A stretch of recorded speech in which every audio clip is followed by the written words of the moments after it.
Hello student, कैसे हैं आप? मस्त है ना? मैं तो मस्त हूँ अपने घर पे रह के। और आप भी घर पे रह के मस्त ही होंगे ना? घर पे रहना है, पढ़ना है और क्या करना है अपन को। कोरोना वायरस के टाइम पे घर पे रहना है, वो सबसे अच्छा तरीका है। और पढ़ाई पे आप ध्यान देते रहो ना, नोट्स बना के और रेगुलरली आप पढ़ते रहो। चलो, आज का अपना टॉपिक है कूलाम का नियम, है ना? कूलाम का नियम वैसे पहले अपन पढ़ चुके हैं, पर इसका सदिश वाला फॉर्म पढ़ना है आज अपन को। कूलाम का नियम पढ़ना है सदिश रूप के अंदर, यानी वेक्टर फॉर्म और यूज़ करना है। तो इसमें मान लिया अपन ने कि माना दो आवेश हैं Q1 व Q2, और इनके स्थिति सदिश है क्रमशः R1 वेक्टर व R2 वेक्टर। यानी पहले वाला है सदिश R1 वेक्टर और दूसरे वाला है R2 वेक्टर। ये अपन ने स्थिति सदिश इनके मान लिए। आगे देखो, अब इसमें ये देखो आप, अपन ने इसका डायग्राम बनाया है इधर किधर, यहाँ पे, यहाँ से ये एक्सेस मान ली इधर, वाई एक्स इधर मान ली इधर अपन। तो यहाँ से ये वाला है वो तो है R1 वेक्टर दूरी पर, और यहाँ पे जो चार्ज है इधर वो है R2 वेक्टर डिस्टेंस पर है इधर। ठीक है, यहाँ पे चार्ज है अपना Q1 और इधर चार्ज कौन सा था अपना Q2।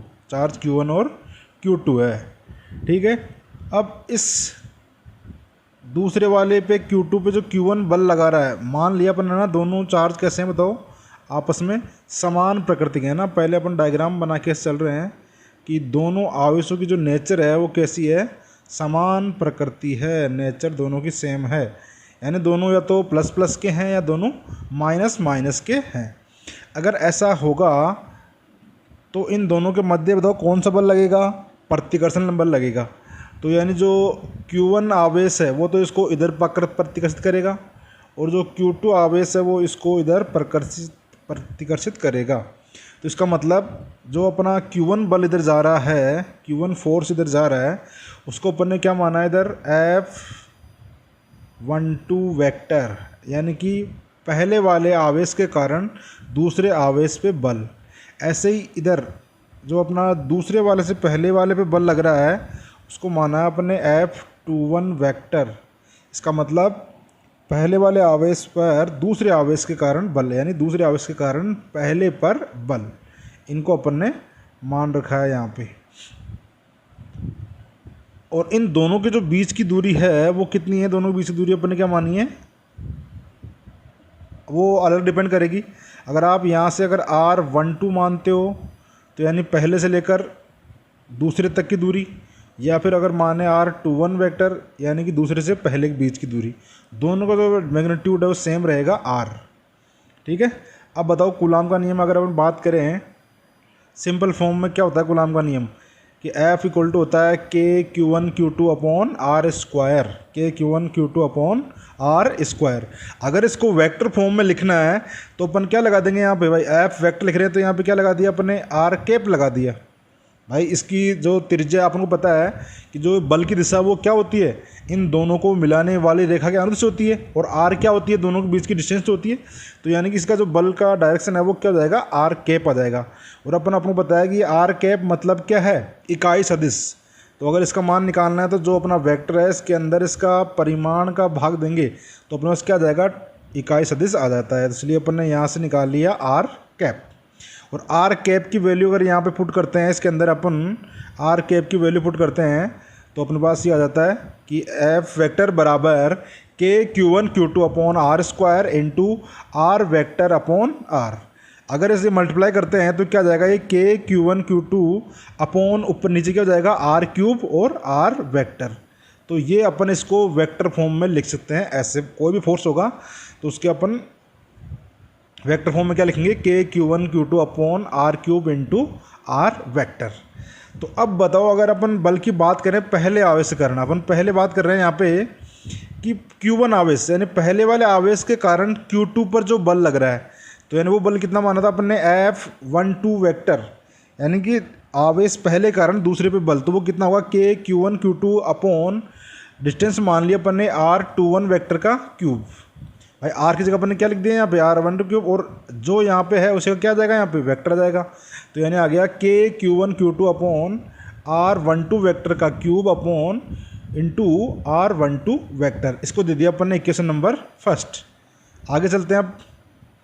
ऐसे बताओ Q2 आवेश के कारण बात करें अपन कि आवेश Q2, तो आवेश Q2 के कारण बताओ बल क्या हो जाएगा यहाँ पे, तो F12 वेक्टर कर दिया अपने और K Q1 Q2 और यहाँ पे क्या जाएगा R12 वेक्टर का क्यूब हो गया और into R12 vector equation number 2।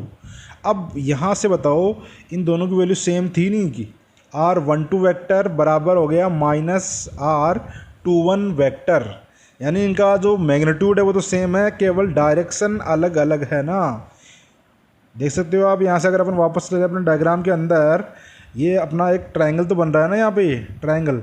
तो ट्रायंगल के अंदर अगर बात कर लें कि R1 वेक्टर इधर जा रहा है, ये इधर जा रहा है और ये सामने है, तो अपन यहाँ से लिख सकते हैं क्या R2 vector equal to R1 vector और प्लस R, अगर इधर जा रहे हैं अपन तो क्या लिख देंगे इसको R12 वेक्टर। तो R12 वेक्टर के मान कितना आएगा यहाँ से, इसको R1 को माइनस भेज देंगे तो वो आ जाएगा अपना R2 माइनस R1 आ जाएगा।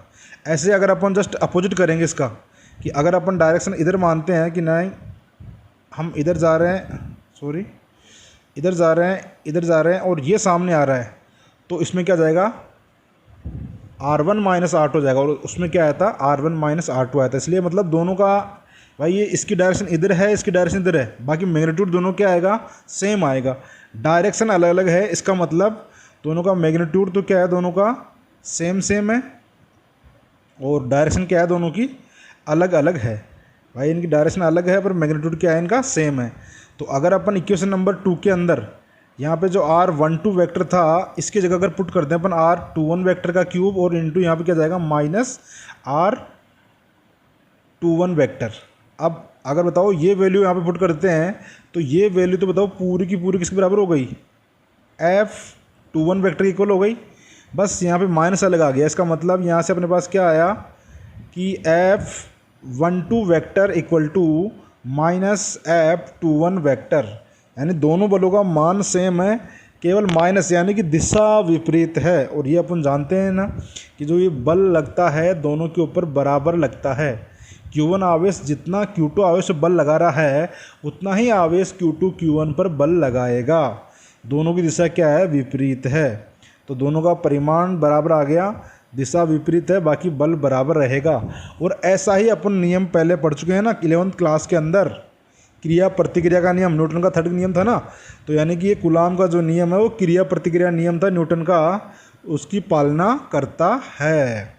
यानी कि दोनों कणों पर बल का मान समान होगा, बस डायरेक्शन अलग अलग होगी।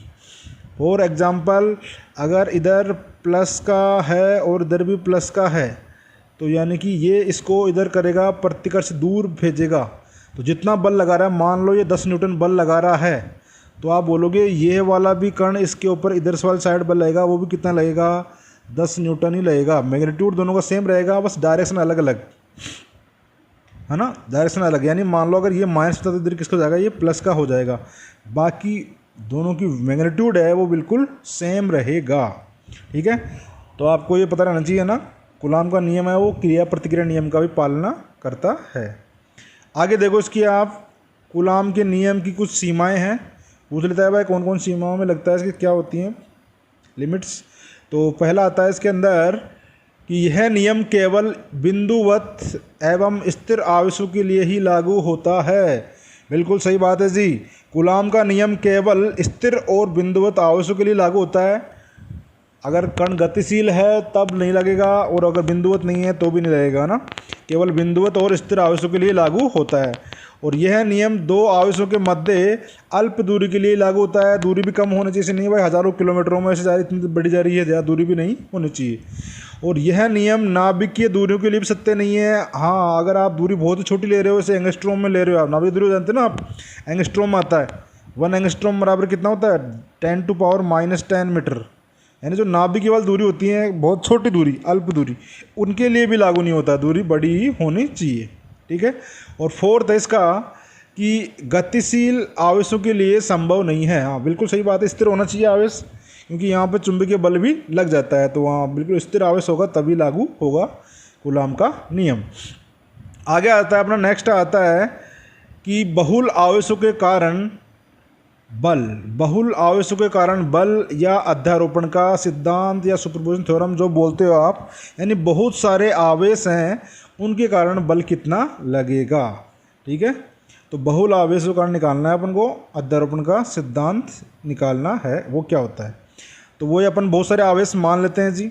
देखो आप इधर डायग्राम के अंदर अपन ने इधर मान लिया, एक मिनट, यस, ये अपना एक मैन चार्ज है यहाँ पे, इसको क्या मान लिया अपन ने, क्यू नोट चार्ज मान लिया आवेश। अब इससे एक पहला वाला आवेश Q1 माना है R1 वेक्टर दूरी पर, दूसरा आवेश Q2 माना है R2 वेक्टर, तीसरा वाला Q3 क्या माना है R3 वेक्टर, ऐसे dot dot dot so on, last में Q1 मान लिया Rn वेक्टर। ऐसे है ना, एक क्यू नोट आवेश था सबसे, इसमें Q1 R1 दूरी पर, Q2 R2 दूरी पर, Q3 R3 दूरी पर, से डॉट डॉट Qn Rn दूरी पर अपन ने वेक्टर आवेश मान लिए, कल्पना कर लिए अपन, है ना भाई, n आवेश है टोटल। अब उनके कारण कुल कितना बल लगेगा, है ना, इसलिए बहुल आवेश की बात कर रहे हैं अपन। तो जो अपन एज्यूम किया है वो यहाँ पर लिखा हुआ है, देख लो आप, कि माना Q नोट आवेश से Q1 दूर आवेश R1 वेक्टर दूरी पर है, ऐसे Q2 आवेश R2 वेक्टर दूरी पर है, और Qn आवेश Rn दूरी पर स्थित है, ये अपन ने लिख दिया। अब कूलॉम के नियम से हम जानते हैं सदिश रूप में क्या होता है जी, K Q1 Q2 upon R cube होता है जी, यहाँ पे ना R क्यूब सही कर लेना, R cube into R vector. तो यहाँ पे कूलॉम का नियम होता है F vector is equal to K Q1 Q2 upon R cube into R vector. तो ये कूलॉम का नियम लगा दिया अपन ने यहाँ से। तो अगर अपन बात करें कि पहले आवेश के कारण, जो पहला आवेश है Q1 आवेश के कारण Q नोट पर बल, कि पहला आवेश पर बल कितना लगाएगा, तो F1 मान लिया अपन ने, K Q1 कितना है अपना Q नोट, Q2 क्या है Q1, और डिस्टेंस कितनी है R1 है, तो R1 का क्यूब इंटू R1 वेक्टर, ये आ गया अपने पास। अगर सेकंड निकालें ऐसे ही, तो K Q नोट और आवेश दूसरा है तो Q2, डिस्टेंस R2 है, इसलिए R2 का क्यूब और R2 वेक्टर।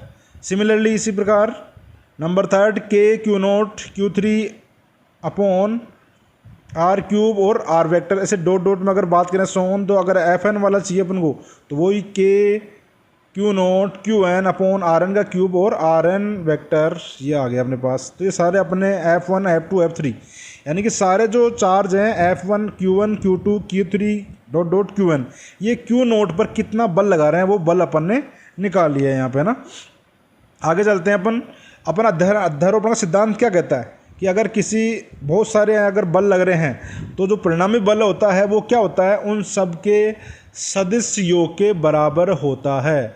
तो जो अपना सुपरपोजिशन थ्योरम से लगा दिया कि जो F नेट होगा, टोटल बल होगा, वो सभी F1 F2 F3 dot dot Fn सब के सदिश योग के बराबर होगा। इसलिए सबको क्या कर दिया अपन ने, ऐड कर देंगे जितने भी बल होंगे उनको। तो ये सब ऐड कर दिया बल। अब इनके अंदर वैल्यू पुट कर देंगे अपन।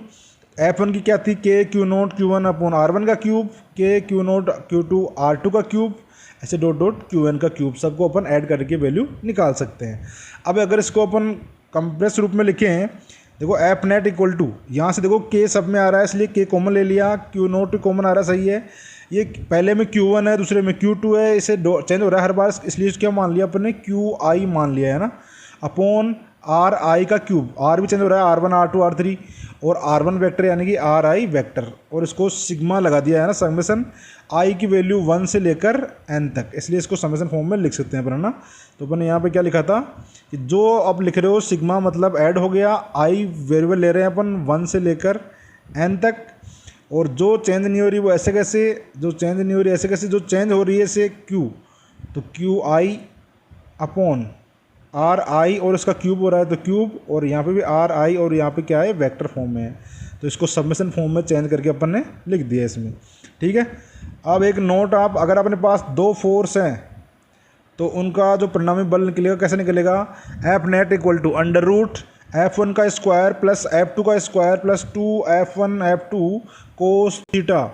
अपन ने 11th क्लास में दो अपन ने सदिश योग के लिए निकाला था ना, A और B के लिए, सेम वैसे वैसे ही है। अगर आपको निकालना है यहाँ से कि F1 का स्क्वायर प्लस F2 का स्क्वायर प्लस 2F1 F2, और दोनों फोर्स के बीच में जो कोण है एंगल कोस थीटा, इसका अगर अंडर रूट लेंगे तो अपने पास क्या आ जाएगा, F नेट आ जाएगा, कितना बल लग रहा है, तो एफ नेट इक्वल टू होता है under root F1 square plus F2 square plus 2F1 F2 cos theta. और थीटा क्या है, इन दोनों बलों के बीच का एंगल है, कोण है, ये आपको पता रहना चाहिए ना। तो 11th पढ़ा होता है वेक्टर फॉर्म, इससे अपन निकाल सकते हैं, है ना, बीच। ऐसे नोट के अंदर देख लो, अगर आप इन दोनों के बीच में अगर एंगल लेते हैं अपन 0 डिग्री, अगर एंगल अपन 0 डिग्री ले रहे हैं तो अगर कोस 0 वैल्यू पुट करेंगे तो कोस का मान कितना होता है, 1 होता है। तो यहाँ पे 1 आ जाएगा। तो यानी क्या हो गया, ये F1 स्क्वायर F2 स्क्वायर और 2F1 F2, यानी तो बन गया ना A प्लस बी का होल स्क्वायर। तो यहाँ पे एक की वैल्यू है F और इसकी वैल्यू F2, तो F1 प्लस F2 का होल स्क्वायर रूट आपस में कैंसिल आउट हो जाएंगे। तो F कितना बच जाएगा, F1 प्लस F2। और जो ये वैल्यू आती है वो क्या होती है, सबसे मैक्सिमम होती है अगर 0 डिग्री हो तो। ऐसे अगर बात करें कि अगर अपने पास एंगल कितना है 180 डिग्री, 180 डिग्री, तो कोस 180 डिग्री का वैल्यू कितनी होती है जी, वो होती है, तो उसका मान होता है -1। तो अगर यहाँ पे -1 वैल्यू पुट करेंगे तो वो क्या बनेगा, F1 माइनस F2 का होल स्क्वायर, यानी माइनस में आ जाएगा। और ये वैल्यू होती है सबसे क्या होती है, मिनिमम होती है ना। तो F1 प्लस F2 सबसे मैक्सिमम 0 डिग्री पर, F1 minus F2 minimum value, है ना, 180 डिग्री पर। ऐसे और एंगल भी देख लो, आप इसे लिख लिया अपन ने। अगर अपन बात करें यहाँ से कि अगर F1 और F2 दोनों की वैल्यू सेम है, अगर F के बराबर, F1 F2 और दोनों की वैल्यू सेम है, कितनी है, F के बराबर, तो क्या होगा। तो देख लो आप, अगर अपने पास एंगल 0 डिग्री है तो बताओ, अपन को पता है 0 पे कितना होता है, दोनों जोड़ते हैं, तो F प्लस F कितना आएगा, 2F। अगर 180 डिग्री है तो क्या करते हैं, माइनस करते हैं, तो F माइनस F कितना आएगा, 0। और 90 डिग्री है तो कितना आता है, अंडर रूट 2F आता है। और अगर 60 डिग्री है तो कितना आता है, अंडर रूट 3F। और अगर 120 डिग्री है तो F की वैल्यू कितनी रहती है, F ही रहती है, सेम टू सेम वो की वही वैल्यू रहती है। ठीक है, तो आप इन सबको ना याद कर लेना, डायरेक्ट सवाल में अपना अप्लाई करेंगे ना, ये शॉर्टकट है एक तरह से, मतलब भाई कौन से एंगल पे कितनी वैल्यू निकलती है अगर दोनों फोर्स इक्वल हैं तो इनको अपन आगे सोल्व करने में काम में लेंगे इनको। ओके, तो आज के लिए इतना ही बहुत है। अगले नेक्स्ट वीडियो में देखते हैं अपन, या तो इनसे बहुल आवेश के ऊपर जो न्यूमेरिकल्स बनते हैं, क्वेश्चन बनते हैं, उनको सोल्व करेंगे, या आगे अपना इलेक्ट्रिक फील्ड है, विद्युत क्षेत्र, उसको अपन कंटिन्यू करेंगे। ठीक है स्टूडेंट्स, हाँ, तो आप इस वीडियो को शेयर करते रहा करो। आप ना सभी को आप शेयर नहीं कर रहे हैं, आप